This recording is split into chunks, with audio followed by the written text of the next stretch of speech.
L'homéopathie, ça marche. S'il y a bien un sujet qui divise les gens en deux catégories, les sceptiques et les convaincus, c'est l'homéopathie. Je ne pouvais que trouver là une nouvelle merveilleuse occasion de me faire détester. Alors comme d'hab, ma démarche, ça a été surtout d'essayer de comprendre où se trouvait le débat, pourquoi est-ce qu'il y avait des sceptiques, des convaincus, quels étaient les arguments des uns des autres, s'ils étaient solides. Et franchement, j'étais à 400 000 années-lumière de m'imaginer ce que j'allais découvrir en creusant ce sujet. Alors avant toute chose, on va quand même resituer où ça en est actuellement d'une façon officielle. Officiellement, aujourd'hui, en février 2016, l'homéopathie est une pseudoscience. Une pseudoscience, c'est l'inverse de la science. C'est pas une petite science ou une science en devenir, etc. Non, ce n'est pas une science. C'est-à-dire que ça n'a pas passé les tests scientifiques classiques, notamment le double aveugle, etc. Mais ça on verra plus tard. Et donc, aujourd'hui, vous pouvez danser sur votre tête. L'homéopathie, c'est une pseudoscience. Ce n'est pas reconnu officiellement. Et on va essayer de comprendre pourquoi. L'homéopathie a été créée en 1796 par un type qui a une tronche bizarre, qui s'appelait Samuel Hahnemann, que le beau prénom. Et pour vous virer déjà une grosse idée reçue de la tête, l'homéopathie, ce n'est pas le soin par les plantes. Voilà, c'est non. Les substances utilisées peuvent être végétales, minérales ou animales. Et c'est même parfois assez cru. Je vais d'ailleurs laisser le vice-président de l'Observatoire zététique vous lâcher quelques ingrédients au choix. Un granule d'homéopathie, il prenait l'exemple de l'oscillococcinum. L'oscillococcinum, c'est un mélange de cœur et de foie de canard de Barbarie, putrifié pendant 40 jours, et qui est dilué. Mais il y en a qui sont vraiment sévères. Il y a du crachat de coquelucheux, il y a de la raclure de chancre syphilitique, il y a du pus urétral de blénorragie. Ça, c'est des produits qui sont... Bah oui, mais c'est pas moi qui les prends. Bon, après, il y a des trucs dégueux dans tous les médocs, mais c'était vraiment pour casser l'image homéopathie égale plante. Non. Donc pour qu'on soit bien d'accord, les huiles essentielles, l'aromathérapie, la phytothérapie, c'est absolument pas de ça qu'on va parler maintenant. C'est pas l'homéopathie. Sniffer de l'eucalyptus, c'est pas de l'homéopathie. Alors je vais tout de suite enlever une deuxième méprise très classique. L'homéopathie n'est pas l'inverse de la médecine conventionnelle. Non.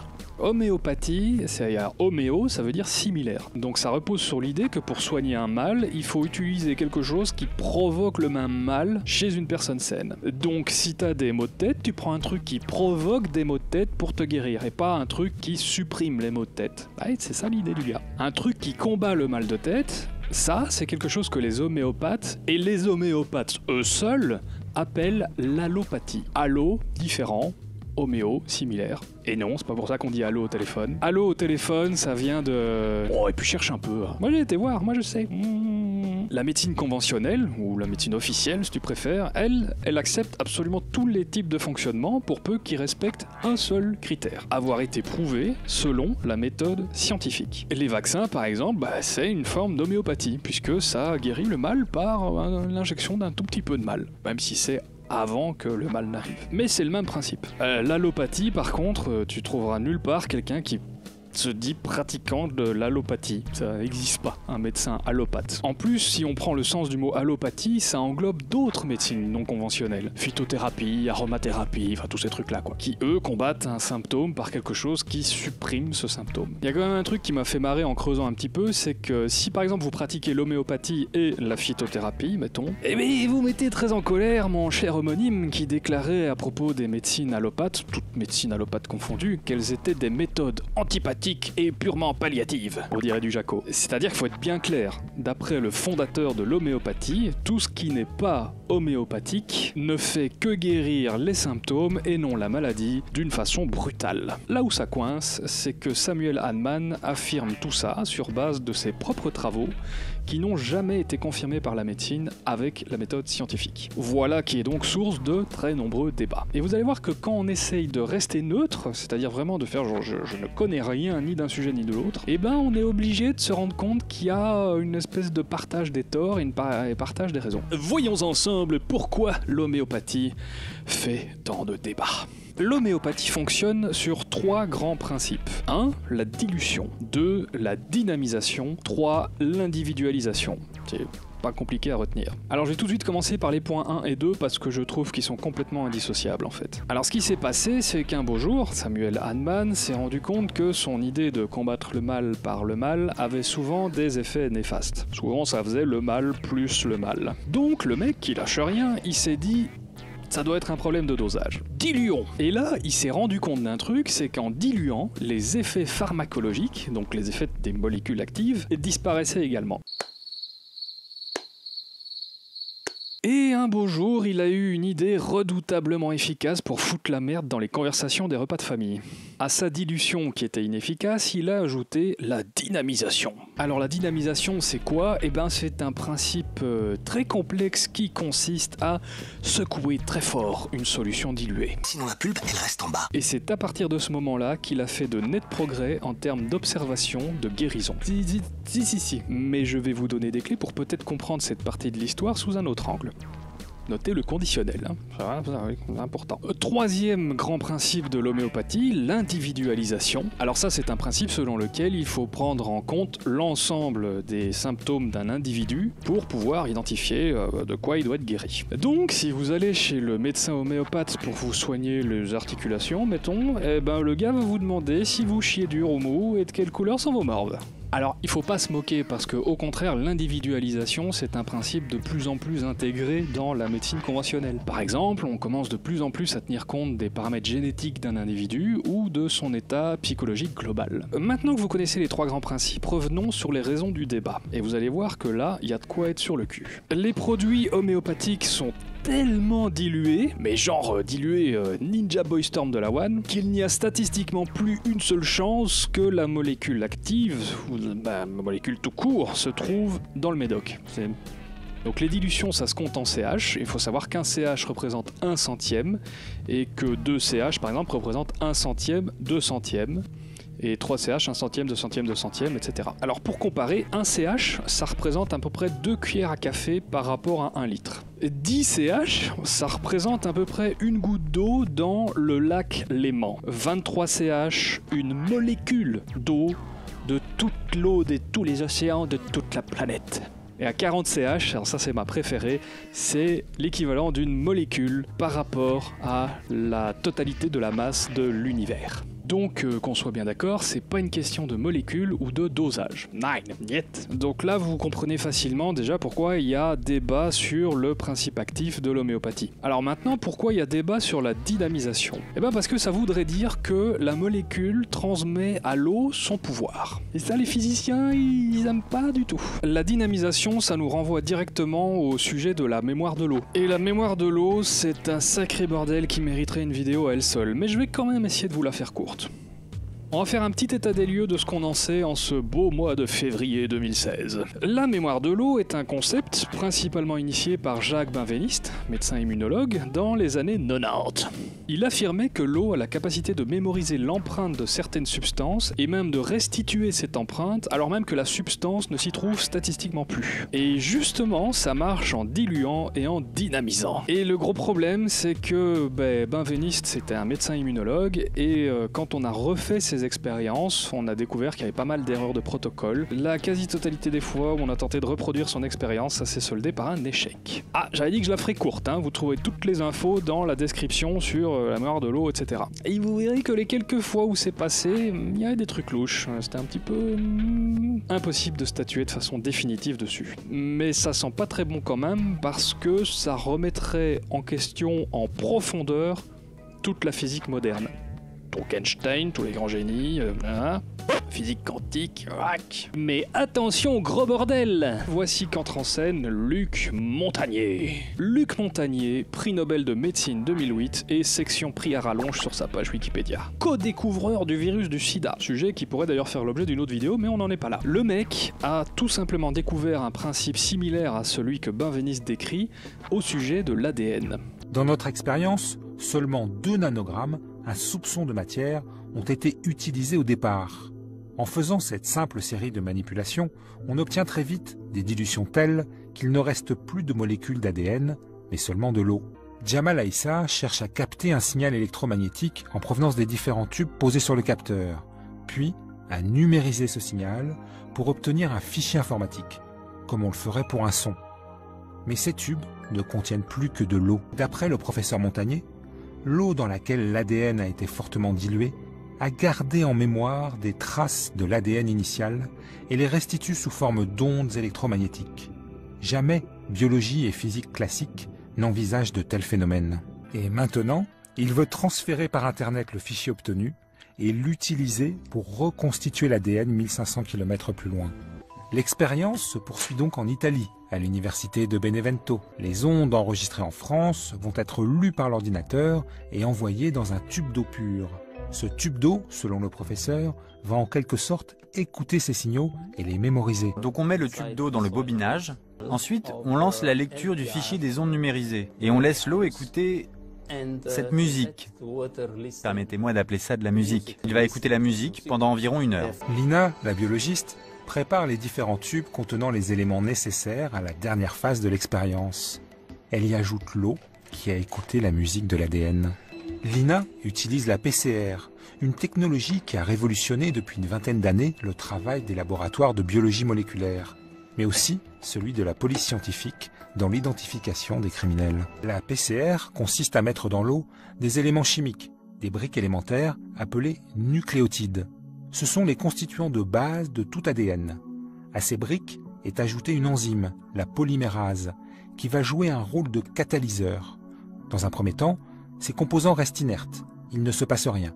Mais si l'on introduit des fragments d'un ADN, alors, grâce à l'action de la polymérase, la séquence complète de l'ADN est reconstituée. On aura assez d'éléments pour identifier celui à qui appartient cet ADN. Mais ici, dans notre expérience, il n'y a pas physiquement d'ADN, juste de l'eau qui a écouté un signal en provenance de l'ADN parisien. On devrait donc s'attendre à ce qu'il ne se passe rien, car il est impossible que la séquence d'ADN du virus puisse se reconstituer seule, sans modèle. Ce serait comme vouloir faire une photocopie sans original. L'eau de Benevento a-t-elle entendu le chant de l'ADN parisien? Les bandes que l'on voit ici, c'est de l'ADN. C'est un succès. Sinon, il n'y aurait pas de bandes, juste des gribouillis. Vous avez de la chance, car ça ne marche pas aussi bien à tous les coups. Comment une molécule d'ADN a-t-elle pu être reconstruite sans aucun modèle?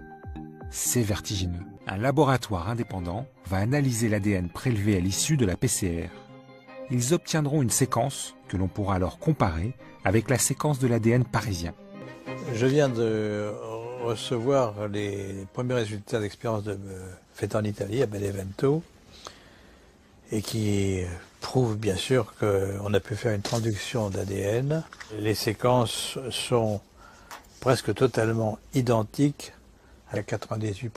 Alors quand j'ai enquêté sur ce sujet, je me suis rendu compte que la plupart des critiques qui lui étaient faites étaient surtout faites parce qu'il n'avait pas fait de publication de ses résultats. Il n'avait pas publié son protocole, il n'avait pas fait de papier comme tous les scientifiques font. Et si tu fais une découverte et que tu la publies pas... Mais c'est une chose rectifiée depuis le 22 juin 2015. Et à ce jour, je n'ai pas trouvé d'analyse pertinente dégommant le papier du monsieur. Mais le matos qu'il utilise est vraiment pourri de chez pourri. Brancher un transducteur low cost dans une carte son standard pour faire un enregistrement dans Wavelab sans protection antiparasite, c'est bof pour de la science. Gros manque de résultats expérimentaux. Pas de statistiques sur les témoins, marge d'erreur, incertitude, écart type, combien de fois ça a été fait, etc. Vous avez de la chance, car ça ne marche pas aussi bien à tous les coups. Absence totale d'équation alors que ça part dans une explication de la théorie quantique des champs, à un niveau luminiquement inaccessible pour ma personne. Bah donne-nous des chiffres quoi. Les séquences sont presque totalement identiques. Si vous voulez que je compare avec un exemple concret, c'est un peu comme si je faisais une publication qui dit que j'ai créé une intelligence artificielle, mais que je montre pas une seule ligne de code. C'est celui qui fait une affirmation qui doit la prouver, hein. Ça, c'est la règle de la science. L'article se consacre énormément à essayer d'expliquer le phénomène, mais il se consacre très peu à prouver que le phénomène existe. Et ça, c'est embêtant. Surtout vu l'énorme, écrasante, massive, génialissime quantité de choses que ça remet en question, tu vois. Genre la physique moderne. Attention, hein, moi je suis le premier à vouloir la remettre en question, la physique moderne, hein, c'est ce que je dis dans ma vidéo précédente. Mais si tu viens avec une preuve, fais ton boulot, quoi. C'est pas comme si les mecs avaient jamais lu un papier scientifique, normalement il doit y avoir toutes ces données, elles y sont pas. D'autant que plus tu fais une affirmation extraordinaire, plus tu dois apporter des preuves extraordinaires. Alors si par exemple je te dis j'ai été en ville et j'ai vu ta mère, bah, tu vas juste me faire ah ouais t'as vu ma mère alors elle allait bien. Mais si je te dis j'ai été en ville et j'ai vu un ovni, bah tu vas me demander des preuves de ça, des autres témoins, est-ce que ça va en parler, on va en parler au JT, tu vois, des trucs comme ça. Proportion entre l'affirmation et les preuves qu'on doit apporter. Donc malheureusement, à l'heure où je vous parle, il est vraiment pas raisonnable de croire en ce papier. Non, on peut pas. On ne peut pas y croire. Que ce qu'il y dit soit vrai ou faux, il faut attendre ce qu'on appelle le peer reviewing. Peer reviewing, moi je vais pas refaire mon gag de je sais pas parler anglais. Le feedback de la communauté scientifique, si tu veux. Donc c'est les gens qui vont analyser si tout ce qui est dit est bien juste. Et comme le truc est assez crossover en termes de domaine de science, bah ça va prendre son petit bout de temps. Et comme le mec n'apporte pas de preuves, bah, ce qui est affirmé sans preuve peut être rejeté sans preuve. Ça veut pas dire qu'on réfute, ça veut dire qu'on rejette. On peut rien en faire, on peut pas construire sur quelque chose qui n'a pas été prouvé. Vous comprenez ? C'est comme ça dans la vie. Prends mon exemple des faits, si je vous dis que j'ai vu des faits, eh ben, il faut que j'apporte une preuve que j'ai vu des faits, pas que je vous explique de 20 000 façons différentes comment je les ai vus. Vous n'allez pas vous mettre à bâtir votre vie sur le fait que les faits existent et que peut-être la poudre de faits va vous soigner de je ne sais quoi. Mais peut-être que les faits existent. Ceci étant dit, à aucun moment, l'article ne mentionne le fait que ça fonctionne avec autre chose que de l'ADN. Lui, il parle de réaction avec de l'ADN, pas avec de l'extrait de foie de canard. Donc, si vous êtes raisonnable, et je suis sûr que vous l'êtes, la mémoire de l'eau ne peut pas valider l'homéopathie, et l'homéopathie ne peut pas valider la mémoire de l'eau. Donc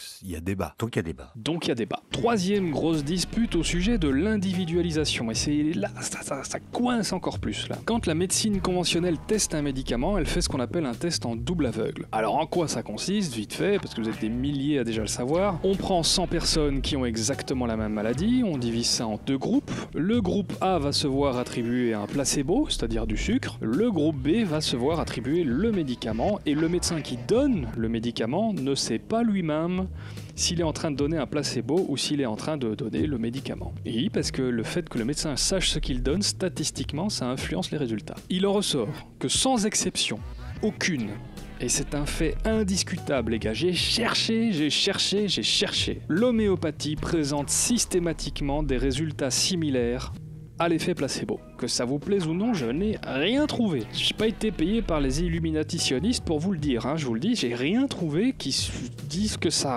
donne un autre résultat que l'effet placebo. Alors ce que les vrais homéopathes en disent, c'est pas « Ah ben les études sont fausses !» C'est absolument pas ça. Ce que les vrais homéopathes en disent, c'est « Mais c'est normal, messieurs, vous ne tenez pas compte de l'individualisation. Vous prenez deux groupes, de très nombreuses personnes, et vous leur donnez un médicament, alors qu'ils sont tous différents. » Hein, couleur des morves, tout ça. Et ben vous comprenez très vite pourquoi ça se dispute. Réaliser un test en double aveugle en tenant compte de l'individualisation, bah c'est sans fin. Il y aura toujours à chicaner sur un petit détail. Ah oui, bah lui il sortait des pieds. Et donc malheureusement on n'en sort plus avec l'argument de l'individualisation, et c'est pour ça, mesdames et messieurs, qu'on se chamaille beaucoup au sujet des tests en double aveugle. En tout cas, et là je voudrais aborder quelque chose de très important, les laboratoires Boiron, qu'on soit pour l'homéopathie ou qu'on soit pour la médecine conventionnelle, c'est du flan. Les médicaments Boiron ne tiennent pas compte de l'individualisation, puisque c'est souvent une automédication. Hein, vous n'avez pas été voir le médecin homéopathe qui vous a dit « Attention, la couleur de tes ongles, moi je prendrais oxylocoxinum. Hein. » Non. Et la médecine conventionnelle ne reconnaît pas l'homéopathie, donc non plus. En plus, Boiron, c'est un labo qui a des pratiques assez discutables. Par exemple, ce sont parmi les seuls à avoir proposé des études qui validaient l'homéopathie, et ils ont un petit peu été pris la main dans le sac. Mais alors avec un culot digne d'un président des États-Unis. Vous trouverez tout ça dans les sources, hein. De nouveau, je le répète, hein. Allez chercher. Et, voilà. Ils utilisent des fragments d'études. Ils jouent au petit jeu que jouent beaucoup de religieux, qui est de sortir une phrase de son contexte. Par exemple, ils citent une étude qui dit « Le niveau d'épreuve des essais cliniques est positif, mais insuffisant pour tirer des conclusions définitives. » Or, la suite de la phrase, de cette phrase-là, ces conclusions définitives ne peuvent pas être tirées parce que la plupart des essais sont d'un niveau méthodologiquement faible. Un autre exemple, Boiron cite « Les résultats des essais randomisés retenus suggèrent que l'homéopathie individualisée a un effet supérieur au placebo. » Et la suite de la phrase, c'est « La qualité méthodologique des essais est très variable et quand seuls les essais aux qualités méthodologiques les meilleurs sont retenus, aucun effet significatif n'est observé. » Je sais pas ce que t'as fait, Boiron, mais... là, tu joues dans la même cour que Danone. Hein. Pour les homéopathes, les vrais homéopathes qui ont étudié l'homéopathie, Boiron ne tient pas compte de l'individualisation, donc Boiron, c'est du placebo. Donc Stodal, Oscillococcinum, sédatif PC, tout ça, ça marche. Oui, ça marche, bien sûr. Vous voulez du mystère, vous allez être servi, mais alors là, royalement. Là, on arrive sur la partie la plus sur le cul de toute la vidéo. Tout ça m'a forcé à me renseigner très sérieusement sur, mais finalement, qu'est-ce que c'est le placebo? S'il vous plaît, oubliez tout ce que vous pensez savoir là-dessus, vous êtes à côté de la plaque. L'effet placebo n'est pas psychologique. Ce n'est pas psychologique. Déjà ça, pour vous le retirer de la tête, ça va être compliqué. Parce que vous pensez tous que vous êtes tous le plus intelligent et le plus beau et que donc l'effet placebo, ça ne vous concerne pas parce que c'est psychologique et à vous, on la fait pas. Rien n'est plus faux. L'effet placebo, c'est une réalité biochimique. Ce sont des molécules qui agissent dans votre corps, dans votre cerveau. Il y a un effet réel, observé, physiologique. Et cet effet ne dépend que de deux facteurs qui concernent tout sauf la conscience. La suggestion et le conditionnement. Ah, ça fait mal à l'ego, hein, parce que, ah non, moi la suggestion, le conditionnement, mais non, jamais. Et les gars, à un moment donné, on regarde une vidéo pour apprendre des choses. Hein. Attention, grosse liste de faits qui sont documentés dans mes sources, qui mettent sur le cul, hein, je vous préviens, accrochez-vous. Par exemple, l'effet placebo a été démontré chez l'animal en fonction du comportement du maître. Waouh! Et le maître, il bouge pas, hein, il lui dit pas « Tiens, prends un médicament, c'est pour te soigner ». Des toutes petites modifications de la relation avec le maître, hein, ça peut être, je sais pas, une odeur, un truc, tout ça, c'est les trucs que les animaux voient. Hein. Alors un autre truc qui est rigolo, c'est les facteurs qui intensifient la puissance de l'effet. Le charisme et l'écoute du médecin, la durée de la consultation, le prix de la consultation, la difficulté à obtenir cette consultation, parce que le médecin est très pris, est-ce qu'il y a de la place dans son agenda, la voie d'administration, alors, ce qui marche le mieux, c'est les injections d'eau salée. Ensuite, vous avez les gouttelettes, ça marche très bien, et les granules aussi, ça marche très bien. Ce qui marche moins bien, c'est les comprimés. On suppose que pour les gouttelettes et les granules, c'est parce qu'il y a une espèce de petit rituel, hein, on doit faire la juste dose, etc. Donc, alors la quantité prescrite joue aussi. Si on vous prescrit 4 granules, ça fonctionne mieux que si on vous en prescrit 2. La couleur joue aussi énormément. Un liquide rougeâtre, par exemple, fonctionnera beaucoup mieux qu'un liquide transparent. Et maintenant, le petit fait qui va faire vachement mal au cul de tout le monde, il n'a jamais été mis en évidence de profil type qui réagissent mieux qu'un autre à l'effet placebo.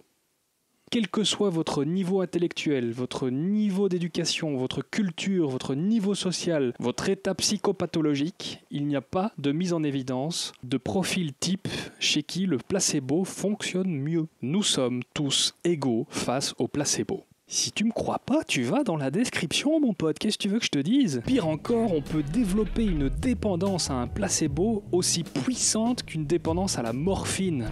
Avec des effets de manque et tout, bien que l'intensité en soit plus légère, mais quand même, être addict à un placebo, si, le médicament placebo peut provoquer des tonnes d'effets indésirables. Somnolence, fatigue, troubles digestifs, maux de tête, etc., même des tremblements. Il y a des cas avérés de personnes qui sont mises à halluciner, à avoir des hallucinations parce qu'elles avaient avalé un bout de sucre.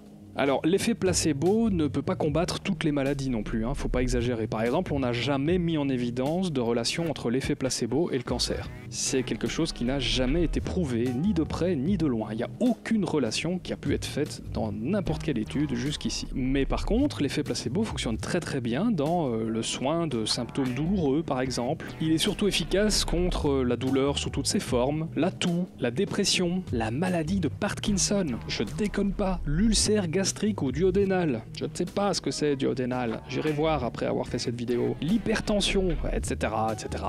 Bref, les troubles qu'on appelle fonctionnels par opposition aux maladies dites organiques. Donc les infections, les cancers, ce truc-là, non, ça, effet placebo, fait rien du tout. Selon les pathologies et les expériences, l'effet placebo montre une efficacité qui varie de 10 à 90%. Ouais. Ce n'est pas un effet qu'on imagine, c'est un effet qui est réel, qui est vraiment réel, il est mesurable. On peut le mesurer avec les accélérations du rythme cardiaque, la pression sanguine, même le taux de cholestérol, la production d'endorphines, enfin tout plein de trucs du genre. On a même pu le mesurer en injectant des produits qui empêchent l'effet placebo d'arriver. Et du coup, le gars avait rien. C'est physique l'effet placebo, hein, c'est pas le guéri imaginaire. Culturel.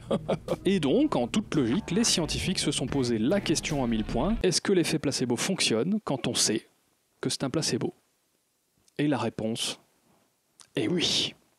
C'est-à-dire qu'ils ont fait de nouveau des tests en double aveugle, donc sauf que là, il y avait une partie qui ne savait pas qu'elle mangeait un placebo et l'autre partie qui savait qu'elle mangeait un placebo, et les taux de guérison sont comparables. Et qu'on se le dise, ils sont nettement supérieurs à quelqu'un qui n'aurait rien fait, quelqu'un qui n'aurait rien pris. L'effet placebo fonctionne, il est efficace, il produit des résultats, même quand vous savez que c'est un placebo. Et ces mecs, les scientifiques, parce qu'ils ont plus d'atours dans leur sac, ont été plus loin encore et ils se sont demandé, mais est-ce que l'effet placebo fonctionne si l'individu ne sait même pas qu'on lui administre quelque chose qui enclenche le processus de l'effet placebo? C'était compliqué, je vais essayer de l'expliquer autrement. Pour te citer l'exemple en question, ils ont mis des mecs dans un scanner, enfin des mecs, des nanas aussi, c'était l'instant miso, et ils leur ont mis un petit machin sur le bras qui balance une température à la limite du supportable. Et ils leur ont fait croire que cette température allait varier en fonction de plusieurs images qu'ils allaient voir dans le scanner. Et donc dans le scanner, ils projettent des images de visages qui sourient, de visages qui sont tristes et qui souffrent. Ils demandent aux gens ensuite de dire si ils ont ressenti que la température les brûlait quand les visages étaient tristes ou en souffrance, et si la température les rassurait quand les visages étaient joyeux. Et ce que les gens ne savaient pas, c'était que bien évidemment cette température ne variait pas d'1 degré. On constate que l'effet placebo a agi, c'est-à-dire que le cerveau a produit une substance qui a permis de ressentir de la douleur dans certains cas et ressentir de la douceur dans d'autres. Oui, ça c'est aussi l'effet placebo. C'est le même principe de fonctionnement, libération d'endorphines, enfin ce genre de trucs. Et donc pour savoir si l'effet placebo fonctionne aussi quand on ne sait même pas qu'on a un placebo, ils ont décidé de remettre un autre groupe témoin dans des scanners, et cette fois les images passaient en subliminal, c'est-à-dire que les mecs étaient même pas au courant qu'ils avaient vu des visages, tellement ça allait trop vite. Mais quand je te dis trop vite, c'est plus vite que les subliminales de la télé, hein, vous savez, pip, tu vois, ah non, beaucoup plus vite que ça, on n'est pas dans Fight Club là, on est dans la science. Les gens n'avaient pas le temps de voir l'image, mais on sait par tout un tas d'autres expérimentations que le cerveau, lui, les a vus, s'est demandé s'il allait les envoyer à la conscience ou s'il allait les effacer parce qu'elles n'avaient pas d'importance. Et ce qu'on a observé, c'est que les gens donc n'étaient pas conscients qu'ils voyaient des images, mais l'effet placebo a quand même agi. Si ça, c'est pas badass de chez badass, je sais pas ce que tu fous sur ma chaîne. Si vous n'avez pas très bien compris et que vous vous dites mais il y a sûrement un truc, ce qui est un comportement relativement sain, ben allez voir dans la description, il y a toutes les infos, il y a tous les liens vers ces expériences, ces trucs-là, vous allez voir, c'est très très très intéressant. Donc, que ce soit clair, la conscience ne joue aucun rôle dans l'effet placebo. Aucun. La conscience, si vous vous renseignez un petit peu, c'est un truc qui n'est averti qu'en dernier recours dans le cerveau. C'est quelque chose qui est très très peu sollicité. Les neurochirurgiens vous le diront dans toutes leurs conférences. Elles sont d'ailleurs vachement intéressantes, même si moi je les trouve un petit peu flippantes, parce que ça voudrait dire qu'on ait des choses, enfin des trucs bizarres. Oui, tout ça, on en parlera dans d'autres vidéos. Lorsque votre cerveau reçoit des informations, avant de vous mettre au courant de ces informations, il les traite. Et il fait une sélection. Et sur cette sélection, vous avez quasi pas votre mot à dire. Je pense même pas me gourer si je fais un petit parallèle avec les gens qui ont un bras fantôme, par exemple. C'est-à-dire que les mecs savent qu'ils ont plus de bras, mais leur cerveau leur dit « t'as un bras, mon gars ». Et pire, le truc déconne tellement, le bug entre la conscience qui dit « oui, mais non, mais j'ai pas de bras », et le cerveau qui dit « je te dis que t'as un bras », que ce bras finit par faire mal à la personne qui a un bras fantôme. Et on doit faire tout un cinéma, installer un miroir, faire croire que comme ça la personne voit le bras, alors qu'elle sait que c'est du chiquet. Elle le sait, c'est totalement faux. Et progressivement, la sensation disparaît et le cerveau commence à accepter qu'il n'a plus de bras. Allez voir cette excellente vidéo de Bruce à ce sujet, vous verrez que le cerveau, c'est vraiment un drôle de petit animal. C'est comme un petit enfant qu'il faut essayer de convaincre avec des stratagèmes et qui a très vite fait de se mettre une idée en tête. L'effet placebo, c'est lui. C'est pas vous, c'est lui. C'est votre autre moi, cette espèce de machin indomptable qui a en vous, mais qui n'est pas vous.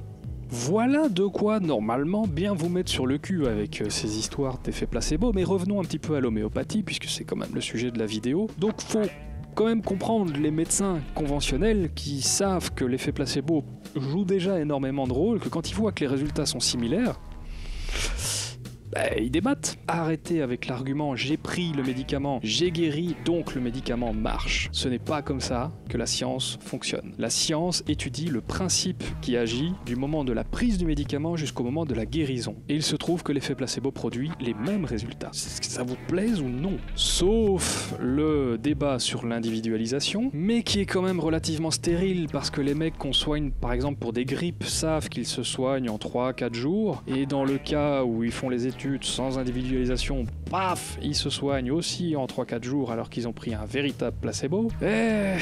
Tout ça, c'est pas des bons points pour l'homéopathie. Mais bon, il reste quand même donc l'argument de l'individualisation, l'argument de la mémoire de l'eau, qui est toujours pas statué, même si, comme je vous ai dit, ça tient pas à grand chose quand même. Et j'ai pas de troisième point, si ce n'est que on parle de santé. Avec la santé, on joue pas. Un médicament qui fonctionne est un médicament.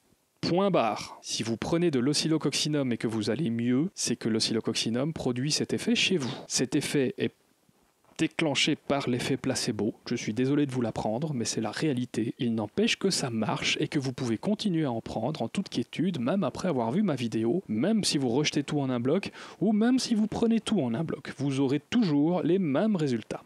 Il n'est pas question de vous sentir débile parce que l'effet placebo fonctionne sur vous. L'effet placebo fonctionne sur vous.